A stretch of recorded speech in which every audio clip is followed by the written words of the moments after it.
Wasim? Wasim. Okay, well, Osman, no. I'm just answering some Okay, the questions. movement say we don't worship I'm just Trinity. answering this Okay, question. the movement is worship I'd Trinity. love to resolve your concern. I would love to resolve. We'll do it another time. We'll do it another time. Just because we started. Okay, well, let's go back to the main thing. And the main point. Main point is the Bible asked me how do you know it's corrupted, and I was saying about the teaching that's not the teaching of God for someone to die for your sins. You see what I'm saying? That is not the teaching of God. You see what I'm saying? Likewise, not the teaching of God that God regrets.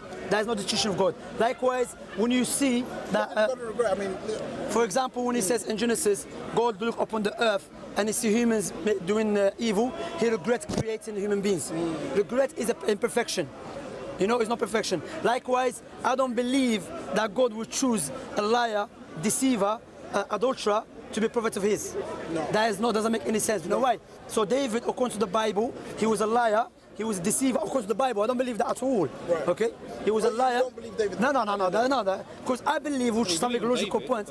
I believe in David, but I don't believe David will set up his. You don't believe that account of. Also, I don't believe that the prophet Lut will get drunk by his own daughters and he slept with them. I don't believe that, because I believe God always protects his prophets and messengers from falling into dirty, evil sin. Why? Because logic dictates, imagine someone comes and you know that he slept with his own daughters. Would you let him to teach your children? No, of course not. What about the most wise? Would he choose someone to go convey his message and people know he slept with his own daughters? If you know you're a dodgy guy. That's why one of the criteria of the prophets and messengers, it is well known, well established amongst their nation, they were honest and truthful and good people. So when you look at the teaching of the Bible and the passages and how they spoke about God, how they spoke about the prophets of God, you can see clearly that is not the teaching of the Most High. Okay. All right. I mean, that's an interesting point. So you're basically saying from Genesis all the way through to the end, Revelations, you believe everything's corrupted. You don't. No, not everything. No. I believe, for example, when Jesus said, "Oh, hear children of Israel, our God is one." I accept that God is one. Oh, okay. Likewise, I believe that God spoke to Moses. I believe, there's many things I believe, but overall, there's many things which doesn't make any sense. That's why we believe, based upon God's mercy and His justice, He sent the Prophet Muhammad. One of the reasons He sent Prophet Muhammad with another book to clarify the truth to us. Yes, the previous books was from God. However, the people will start changing it. That's what Allah subhanahu wa ta'ala said in the Quran. He says, woe to those وَيْلُ الَّذِينَ يَسْمَعُونَ كَلَامَ اللَّهِ ثُمَّ يُحَرِّفُونَهُ.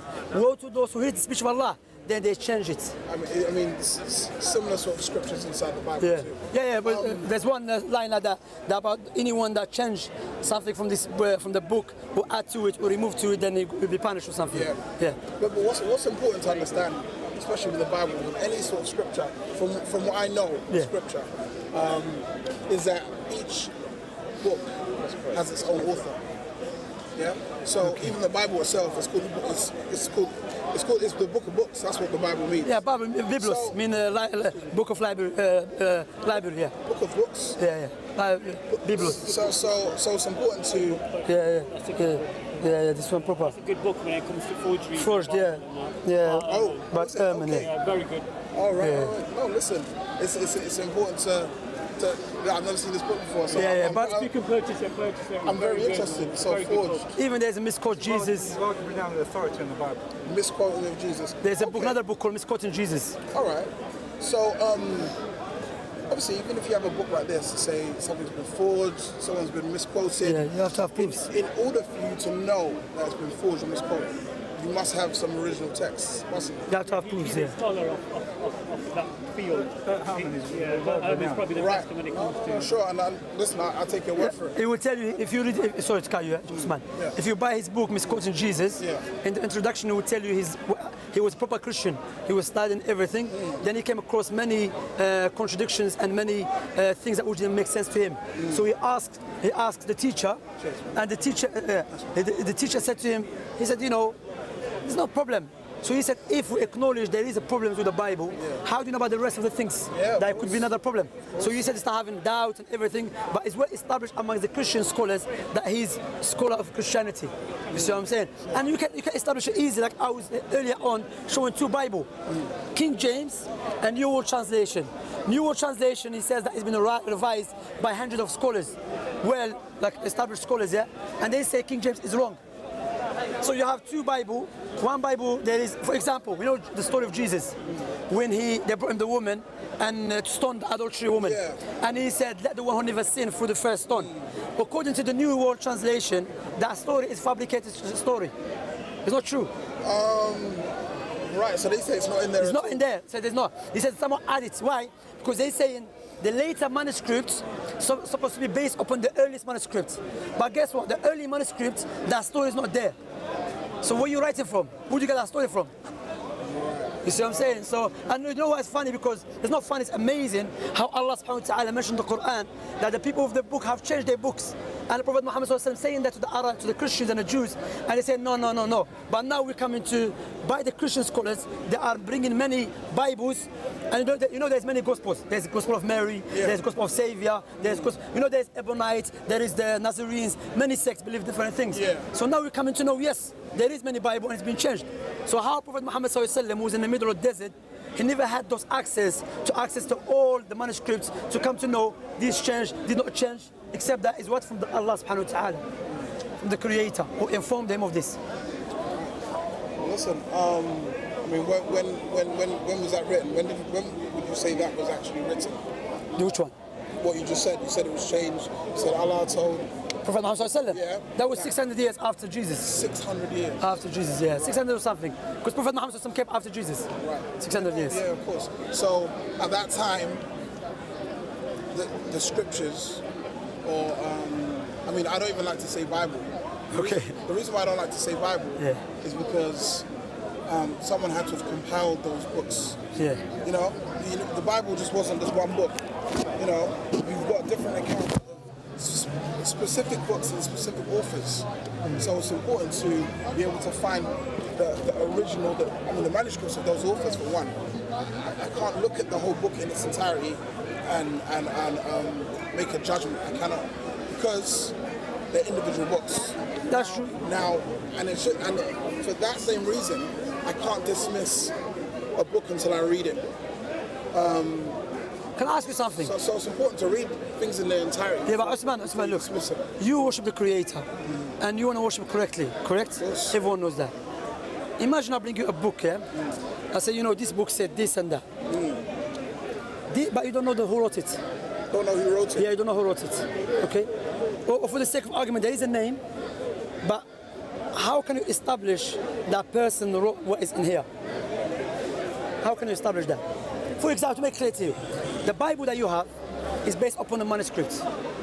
And I'm not talking about, because there's many manuscripts of the Bible, the New Testament, but not full manuscripts. And the Old Testament? Yeah, no, especially the New there's many. What about the Old Testament? The Old Testament, the earliest manuscript that you have, especially for the 5 books, is 900 years after Moses. So there's 900 years gap between Moses and the earliest manuscripts. So basically 900 years, someone was writing, said Moses said this and Moses said that. The question you ask yourself, who wrote that manuscript in the first place? Well, you don't believe that? No, that's the difference between us and the Christian when it comes to the Quran. Yeah. The Quran was not based upon manuscripts that we found in the cave and we dust it out and we say, here we go, believe what is in here. No, we don't do that. That's why one of the miracles of the Quran, that Allah made it easy for the people to memorize it, and it was passed down to us generation by generations. You know what I'm saying? So it was like a living thing. Meanwhile, meaning a living thing, because I want people to misquote me that you believe the Quran is created. No, a living thing meaning that from the time of Prophet Muhammad Prophet used to teach his companions to memorize it, because the Arab back then, they had no books before that. Their nature was just to memorize. Like example, you have children, and you say, you know what, forget about the smartphones, so forget about the pen and the book, just utilize your memory. You know how the memory will be very strong? It will be very, very strong. Always exercising it to memorize. So from their nature is to memorize 500 lines of poem and so on. Yeah. So they memorize the Quran, they taught their students read out to them. That's how pass down the Quran to us. That's why, I have my daughter, she's not even 6, and she knows 5 chapters from the Quran by heart. You know what I mean? So that's the point here is, the earliest manuscript, the full one you have, is literally like a few hundred years after the authors. What you've got to understand also is that when you say the earliest one I have, the earliest manuscript I have, according to Christians, scholars. And even if you look at Christians, Christians believe in the Old Testament, believe in the New Testament, Old Testament. Yeah. And if the Old Testament predates O.S.C. My question is this: you have your own account of what Moses said, what Abraham said, or are you? I mean, how do you learn of Abraham and of Moses? In the Quran, Allah mentioned. So is that your only basis? Is that your only account of those prophets? No, what do you mean? No, there's hadith, Prophet Muhammad sallallahu alaihi wasallam. Are there other accounts of those prophets? No, look, when we come to prophets, like, let me explain something to you. Muslim scholars, historians, when they write about prophets and messengers, they do use the Bible sometimes. They do? Yeah. Because why? Wait. So, Muslim scholars use the Bible? Yes, you know why? What part of the Bible? I'll tell you why. Because No, not why. No. What part of the Bible do they use? For example, about Abraham, how old was he? I see. So they go and they read Bible. What they say, that's what is in their books. Why? Because Prophet Muhammad sallallahu alaihi wasallam told us that we are allowed to narrate from the previous books on the condition doesn't go and guess clearly the Quran, teaching from the Quran or teach Prophet Muhammad sallallahu alaihi wasallam. So we use the criteria. So everything else so everything that doesn't go against teachings of the Quran and the Prophet Muhammad sallallahu alaihi wasallam, is okay in the Bible. No, we don't say it's okay. We say sometimes we accept it, sometimes we say we don't know. If it doesn't go against it or doesn't contradict it, but it seems like very weird, then or it doesn't agree with the Quran, we say we don't know. For example, which let me ask you something. Yeah, historical record. No, as a merciful God, would you? I mean, there's historical record. Look. But anyway, let's go to the main point. Is look, I can see you're a wise man, Osman. Inshallah, yeah. You know it's inshallah. No, I don't. Inshallah, I mean by God's will. All right. Thank you very much. Okay, Osman. So what you should do, read, study. You know what I mean? Prophet Muhammad sallallahu alaihi wasallam. Why is the prophet of God? Why do we believe in him? His teaching. Like not me saying that. Even the non-Muslim historians, there is no one that we know about him more than the Prophet Muhammad sallallahu alaihi wasallam. Like Prophet Muhammad sallallahu alaihi wasallam, we knew how he entered his house, how he came out of his house, how he used to sleep, how he used to eat. Like when you read his Sunan, which is his prophetic, his life and his tradition, as if you are living with him. You see what I'm saying? Because his companions, they were doing everything to preserve his teaching. Likewise the Muslims. Because the difference between Christianity and Islam, before Prophet Muhammad passed away, Islam already had control. They had the power. But Christianity, before Allah raised Jesus, the Christians were weak. So the Romans, they were having more power than the other ones. So the Christians were getting scared. That's why hiding their teaching. But the Muslims, they didn't have to hide their teaching because they have the power. So their teaching was open. Everyone was learning it. You understand? That's why, for centuries, Muslims were the rulers of the world. It's known, Islamic civilization, from the Arab Peninsula to China to Africa to Paris. You see what I'm saying? So alhamdulillah, your father was a Muslim, Father was a Muslim, Yeah, subhanallah. Alhamdulillah, man. He knows I have a Muslim name. So why don't you become Muslim? Well, listen, before I become anything, I have to read, open my eyes, and more importantly, analyze. Understand what I'm getting into. That's true. At the end of the day, there's no point taking a man can be wrong. Yeah, you study. I believe that God is the same God back in the day of the Prophet Muhammad, in the day of Jesus, in the day of Abraham, That's true. the day of Adam. I believe it's the same God. That's true. So No doubt. there'll be no reason why. That's a gift for me. What's that? Jesus in Islam, in Christianity, in Jewish Talmud. Interesting. Okay. Very nice book. I read it. Okay. All right. Yeah. So you can read it and you can give me your feedback. I need to pray Asr literally. I'm late for prayer. Have you prayed? I'll read it.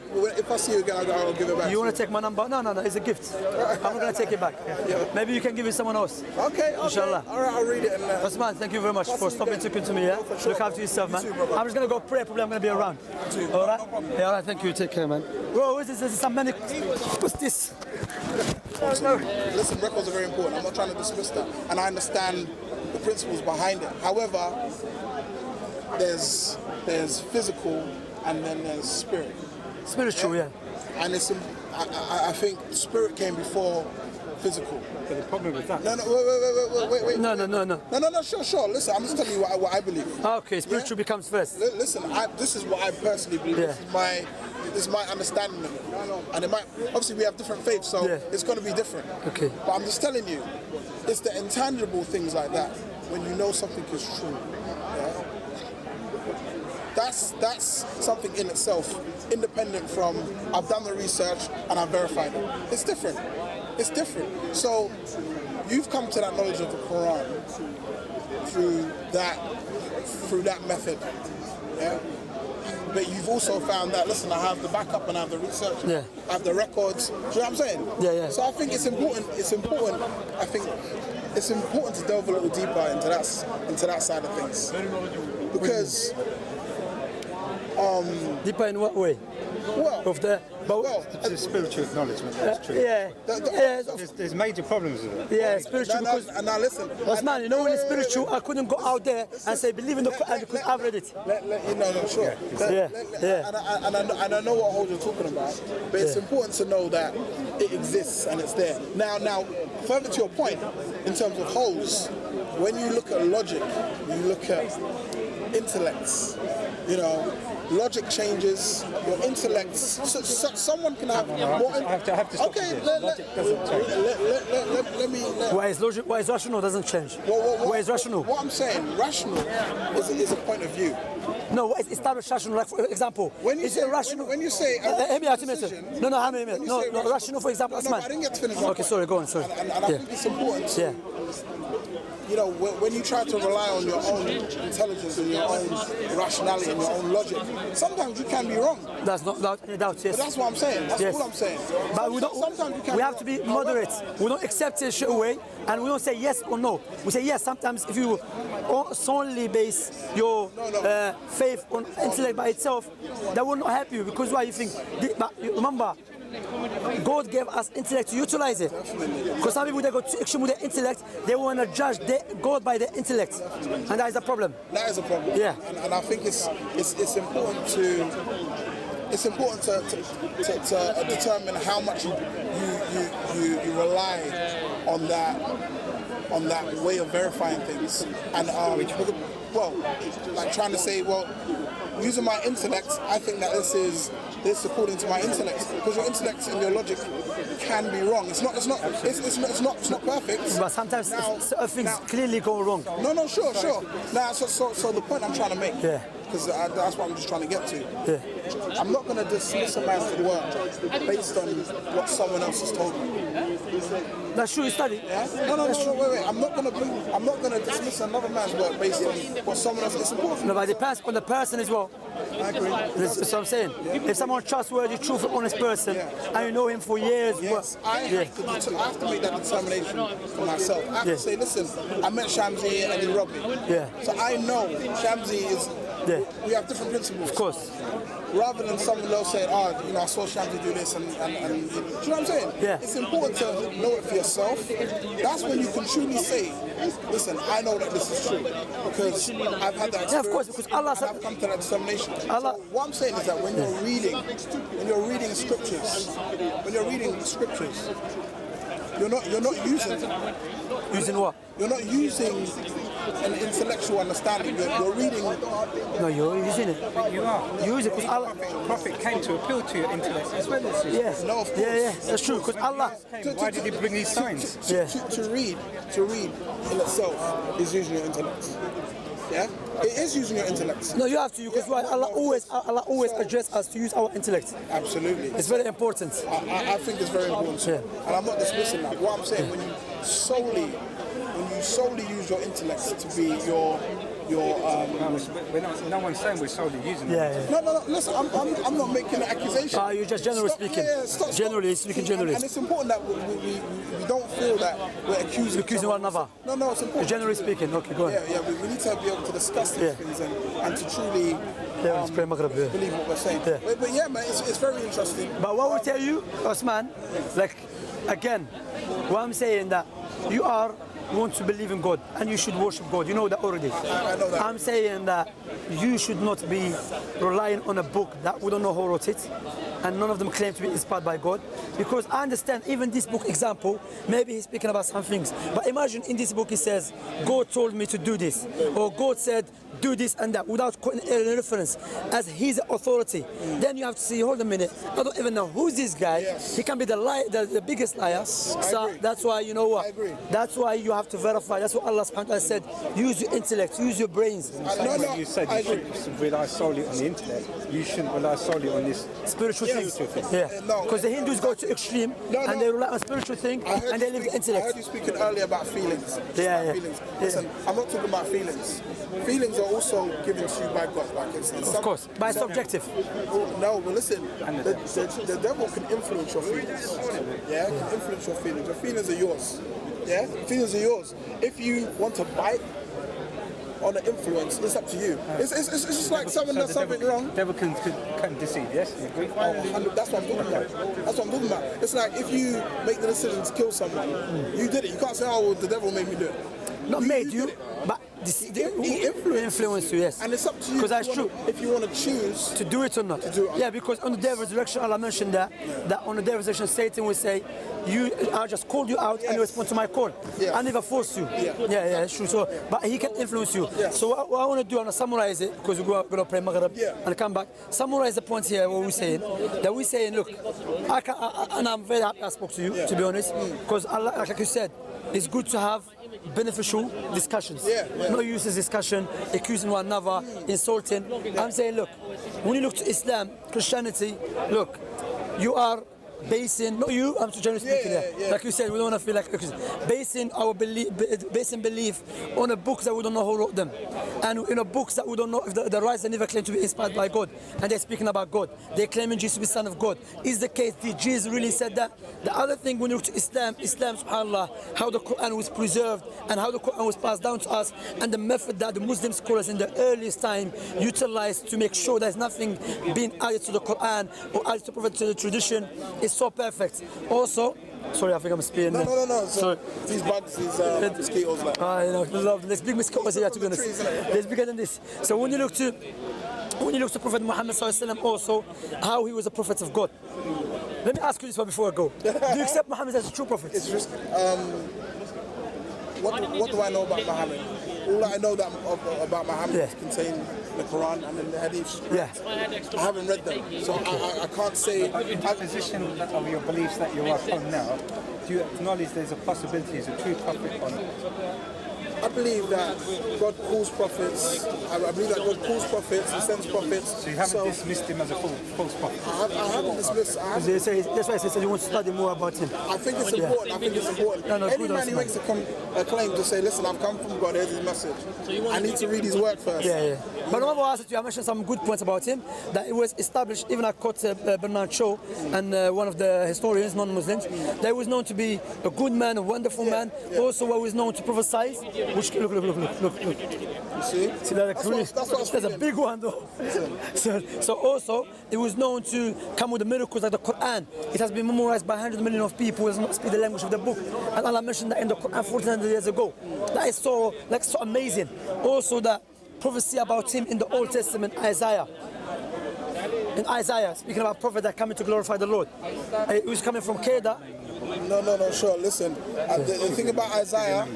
Isaiah. You have a phone. Take my number. In my belief, Isaiah is a very, very huge prophet. So, for you to even reference Isaiah, I mean, it shows that there's a shared connection somewhere. Obviously, Ishmael and Isaac, we know that there is definitely. You had the Messiah, Isaiah, and the prophet. You acknowledge that, yeah? Acknowledge the Messiah. The Jews were expecting 3 distinct prophecies. Right. Messiah, Isaiah, and the prophet. Isaiah. So who's the Messiah to you? Isaiah is Isaiah. Isaiah, I mean. Isaiah. Okay. That's true, because when they saw Jesus said, who you are, you the prophet, or you are this, so they shows you that they were expecting the prophet to come. No. And even, you know what, to make it more clearer, Jesus himself said, there's a lot of stuff to tell you, but I cannot tell you right now. I agree. So we know, but guess what? Prophet Muhammad said, whatever brings you closer to Allah, Allah have already told you about it. And whatever turns you away from Allah, I already informed you about it. So you convey the message completely. You see what I'm saying? So study about him, take my number. I really have to go. Type it in, John, say it aloud. Yeah. No, say it loud, 999. Emergency call them, Shamsi, please.